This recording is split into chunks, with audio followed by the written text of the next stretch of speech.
Well, welcome to the Valley Hoops Insider website, and it's a special edition of Voices of the Valley with our friend Rich Zvosec, who's one of the big major broadcasters in the Missouri Valley Conference world, and a good friend and an outstanding broadcaster, former coach himself. Rich, thanks for joining us today, and we find you in Florida. I'm here. I'm here in St. Louis, where it's 10 and sleeting. Why are you in Florida?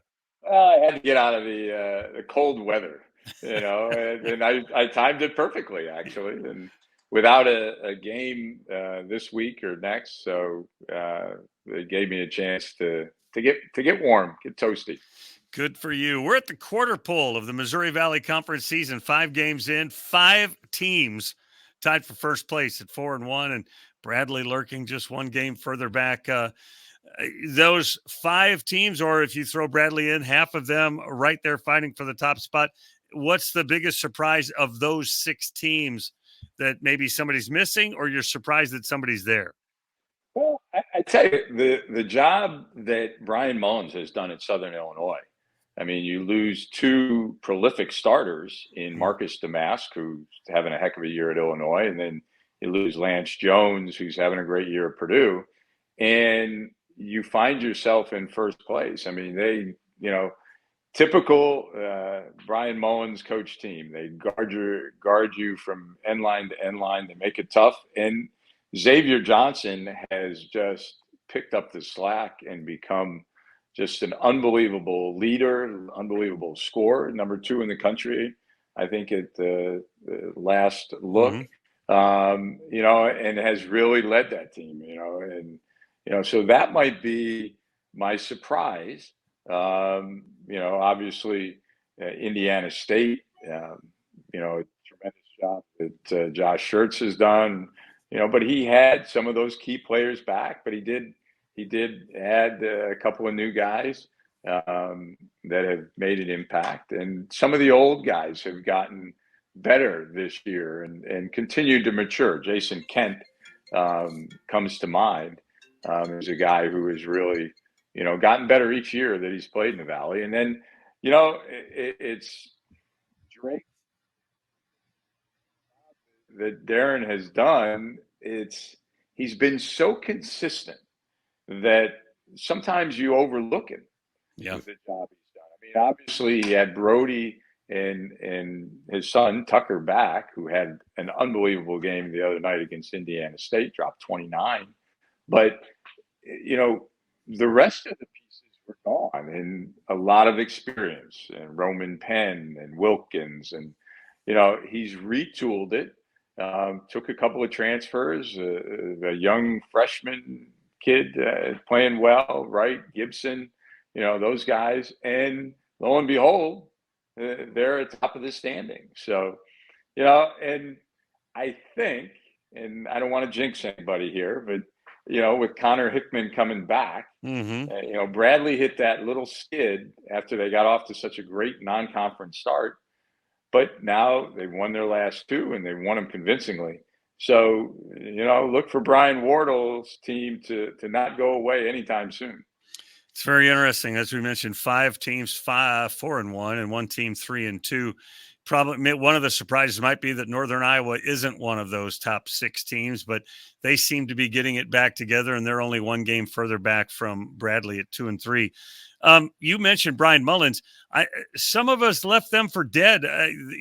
Full confession, I think I voted them 8th or 9th or something in the preseason poll, and here they are. So you just never know, right? What was it Tony La Russa used to say around here? They're men, not machines.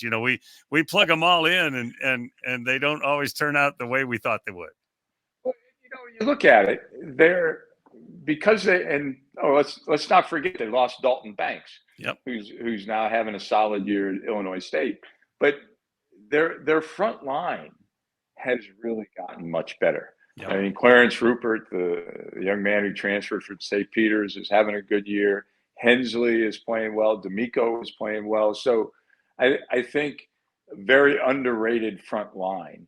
And, I'm trying to remember the game. It was like 2 games ago where Trent Brown just went off. Yep. And had like 6 or 7 threes. And it was like one of those games that And I'm sure if you ask Coach Mullins, he's been waiting for Trent Brown to have that type of game because he's a terrific shooter. And, look out if he becomes that consistent 3-point shooter. And, speaking of 3-point shooters, you mentioned UNI, and, they spread you and shoot it. And Bowen Bourne, one of the better guards in this league, if they figure it out on the defensive end, then I think they're going to be in the hunt. Yeah, I asked Jake the other day, Coach Jacobson, on the weekly press conference thing that the Valley hosts. I said, I'm not used to your teams giving up 80 points. And he said, I'm not either. He was a little salty, And then I said, can you tell me what the problems have been? He said, there's too many. he said, we've got too many to work on. They put up a good defensive show, though, the other night and won their game. Got a lot of help off the bench the other night. We're at the quarter pole. I mentioned 5 teams, 4-1. How serious do we take the standings at the quarter pole? I think you're starting to see a little bit of separation, from top to bottom, but not, can teams still move up? And we always talk about it, the vaunted Thursday game in the tournament. You don't want to play on Thursday. But there's 8 of them in that game now. and so it's tougher to climb out of that Thursday game. But I think, I guess Drake is up there, Indiana State. I'd be remiss if I didn't, give credit to Steve Prohm at Murray State. I really turned it around. They struggle in the non-conference, and I had them in their opening conference game at Illinois State, and they got beat. And I'm scratching my head thinking, they had so many returners coming back. I just expected more through their non-conference season, but they, like a lot of teams, it came down to a bucket here, a bucket there, and instead of being, a game under 500, maybe they're 2 above. But now, wow, what they did on the road at Missouri State the other night, holy cow. Yeah, special. It's special the way he's been able to turn it around. He's getting good play out of a number of players, and Applewhite joining them after being declared eligible by the NCAA has really helped them as well. You mentioned their big victory over Missouri State, and after that game, athletic director Kyle Moats put out this big written statement about he's not happy with the performance, expects more. Your thoughts about an athletic director doing that with 15 games left in the season? What do you think he's hoping to accomplish, and what do you think was said? I mean, we read the statement, but what do you think was said? Yeah, I think he felt like he had to do it from to keep fans engaged, and people, keeping people coming to the game. The one thing I will say is he didn't give the dreaded vote of confidence. No, of saying he's our guy no matter what, because as an ex-coach, when you hear that, you're like, oh boy, I'm in big trouble. So I think hey, the bottom line is nobody wants to win more than the head coach, and in this case, Dana Ford.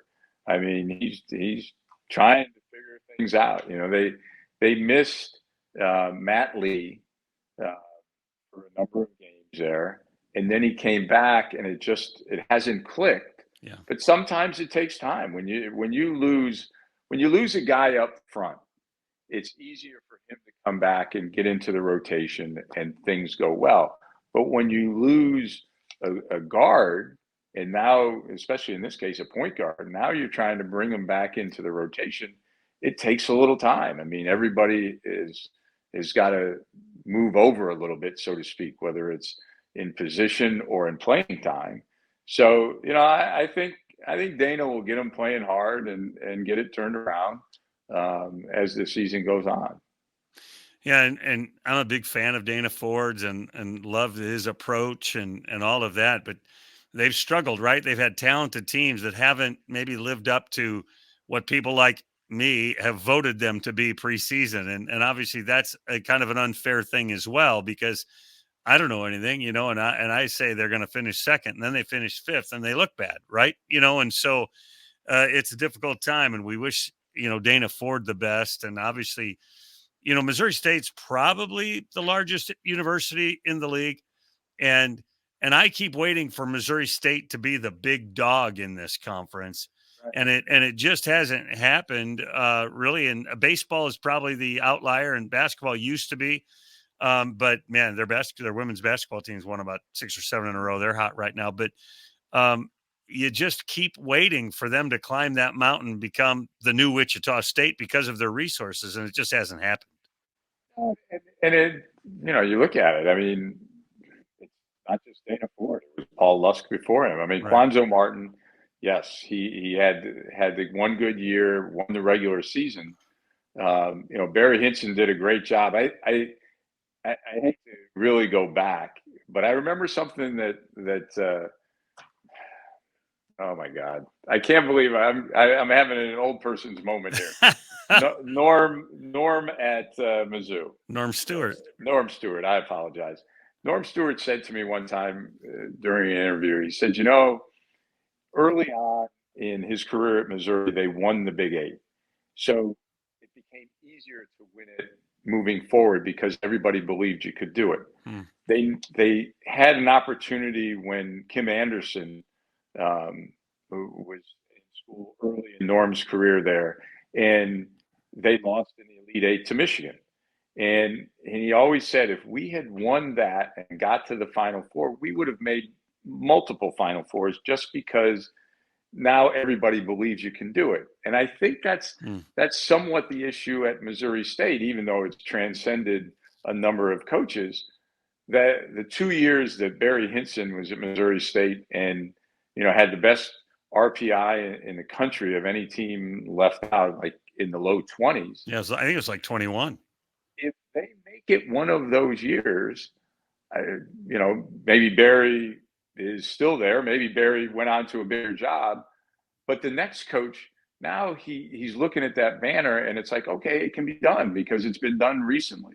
Yeah. So it's one of those things, but the issue is, and especially when you're a league that's not getting 5 or 6 or 7 teams in, and you may be depending on winning your conference tournament unless you have, an unbelievable non-conference run. And I think that being said, I think we have a couple of teams in the Valley this year that don't have to win the tournament that could still get in.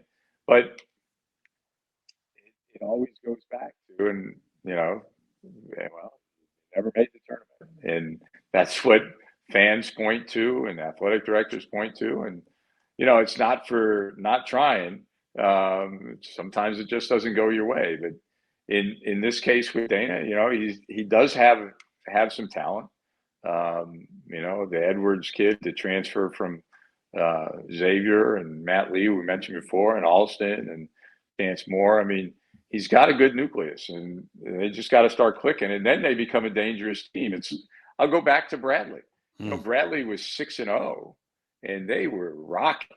I mean, and I'm watching them, and I'm thinking, wow, this Bradley really good, and they got good pieces with Hickman and Leones, and Darius Hannah has become, a very good offensive player besides defensive. And then all of a sudden, bam, they lose one and they lose a second one. And then Hickman goes down and it's like, you can't stop the bleeding. And then finally Hickman comes back and now they're playing better, and we'll see if they can continue. Yeah, I think they're going to be really scary. I mean, I think Bradley's going to be outstanding. You mentioned teams being able to maybe make it into the NCAA tournament without winning at Arch Madness, and we've got a couple teams, a handful really, that are in the top 100 or whatever. The Valley is 9 in the net as a conference. I think 10 in the Ken Palm, and I think the latest is Indiana State is 35 in the net, maybe.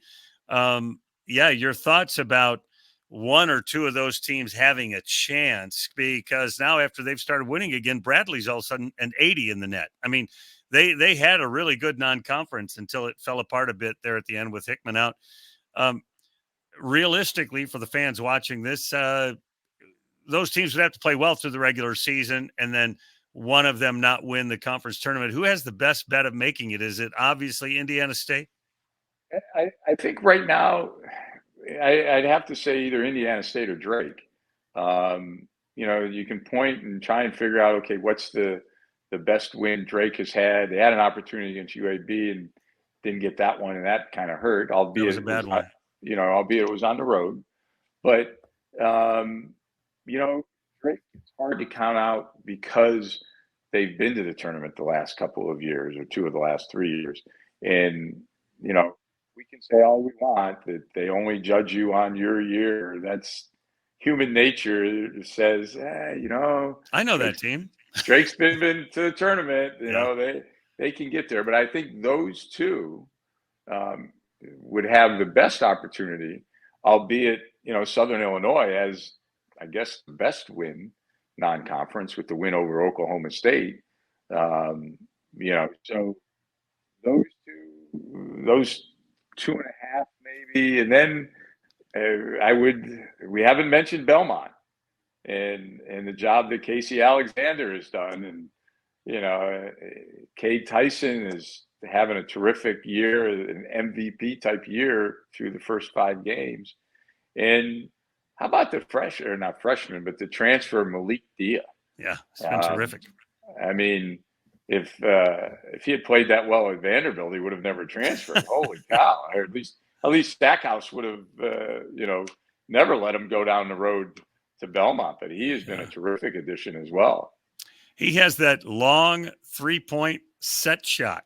It's fascinating to watch. I get to go see him tomorrow, so I'm looking forward to seeing him up close and personal. But he takes a set shot from way outside the arc. It's really funny to watch a 6'9" guy do that.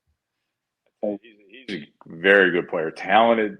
If I had to say, okay, newcomer of the year through the first 5 games, it would probably be him. Yeah, I think so too. Casey is preseason. Casey Alexander told me, now he's had some really good, post players and whatnot. He said, I don't know if he's going to be as good as some of those guys. He said, but Malik Dia is the most talented big man I've ever had. And so I was like, well, okay, I'm really going to pay attention to this dude, And then they didn't start him most of the year. He was coming off the bench and being highly productive. But he was highly productive anyway. I thought, oh, well, they realized that's his role. So then they put him back in the starting lineup. I asked Casey the other day, I said, well, what happened? He said, well, he wasn't defending very well. So I made him come off the bench, and now he's defending better. So I'm letting him play, So it's good coaching, right? That's motivation. There's no more motivation than sitting on the bench. Yeah. But and the one thing, going back to the question about, multiple teams making it in the NCAA tournament, I think the other thing that helps the league this year is, Evansville's improvement. Mm-hmm. Evansville, David Ragland, I mean, again, he had them undefeated and going and one of the exciting newcomers, and I'm going to butcher his name, Ben Humricos. Did I get that right? I haven't had them yet. So I think it's Humrickhouse. Humrickhouse. So he's become my Egidius Moskevicius. Yes. I still butcher his name. I'm sorry, Egidius, and your parents. I apologize. But I mean, David Ragland has turned that program around, and that has made the Valley overall better. And again, what Ryan Peden has done at Illinois State, he's improved them. I mean, Burford is having a solid year. Miles Foster, another newcomer to the league, is having a very good year. So they're better. And, Valpo is, still trying to figure it out. But I mean, when you look at the bottom 3 or 4 or 5 right now through the first 5, they had solid non-conference. Yeah. The bottom record is better, so it helps the top. Exactly. Yeah, we look forward to all that. So let's talk a little bit about this weekend. I just put out a story. We're at the quarter pole and all this top-heavy thing. And tomorrow, 2 of the 4-1 teams, 4 of the 4-1 teams play each other. Belmont's at Indiana State, and Drake is at Southern Illinois. just gigantic games. I mean, in the relative sense that it's still early in the season. But I'm super excited about those two games where we see some of the top teams really go at it. You know, what you're going to find with those two games, I think, is maybe we're going to find who's going to win this league based on those two games, because it's really about hold and serve at home. If Southern Illinois can win at home against Drake, I mean, it puts them in the driver's seat, so to speak, early on, obviously. And then the same thing with Belmont, Indiana State. So it's so important. You know, I'll compare it to another league, right? The Big 12. Kansas has won the Big 12, I don't know, 19 out of 20 years that Bill Self has been there, or 20 out of 21, some ridiculous number. Well, the reason they win it every year is because they never lose at home. You know, so. And there's some controversy about why they never win at home. Well, that's true. That's true, too. We won't talk about the TCU game. No. But it's a case of, you know, you have to protect home court because it's so hard to win on the road. So, you know, if I were handicapping those games, I mean, the question is, okay, who is Brian Mullins going to put on Tucker DeVries, and can they slow him down? I mean, he has 29 against Indiana State the other night. You know, if he goes off for 29 or 30, Southern Illinois is in trouble. You know, so who's going to guard him? Who's going to slow him down? Kind of the same thing with Indiana State. Who's going to guard Cade Tyson for Belmont? You know, I think it's going to be a good matchup. I would think the matchup between Malik Dia and Robbie Avila for Indiana State. I mean, two guys who, you know, Avila is a little more athletic than I think people give him credit for. But both of them can shoot the three, and they'll stretch it, and they'll put it on the floor. So that's going to be a fun matchup. Yeah, I think that's going to be a fun game. I get to be broadcasting that one tomorrow, and I'm really looking forward to it. You know, a year ago when they played in Nashville, only played once last year, Belmont wins 89-88. They were losing the whole game, came from behind, win it basically at the buzzer, 89-88. Then they come to Arch Madness. They meet each other in the quarterfinals or whatever, and Indiana State wins 94-91. I mean, I'm super excited about the potential of a whole lot of baskets going in. Nobody's working on their defensive stats in that game. You know, it's like, I just hope you have a seatbelt on, because it's going to be up and down. Yeah, really looking forward to that. I did want to ask you, so there are obvious people, right, in terms of what we would call the bird watch. You talked about Tucker DeVries. We've talked about Xavier Johnson. Is there an outsider between those two? Because those are the two that everybody's kind of talking about. You could throw a number of names that would be that next tier. Who would be your dark horse to knock off one of those guys? You know, I guess it really comes down to where teams finish in the end. So, you know, it's going to be somebody in that top 3 or 4, so to speak. You know, maybe a dark horse. If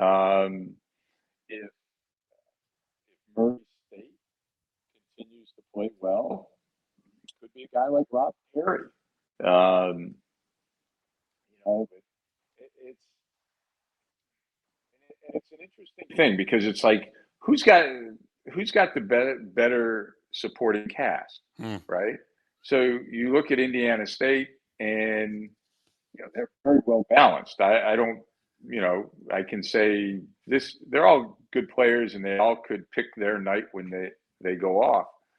You know, Southern Illinois, if Xavier Johnson has a bad night, I don't think they're going to win. It's just, they just don't have enough depth at the guard position to cover for him having a bad night.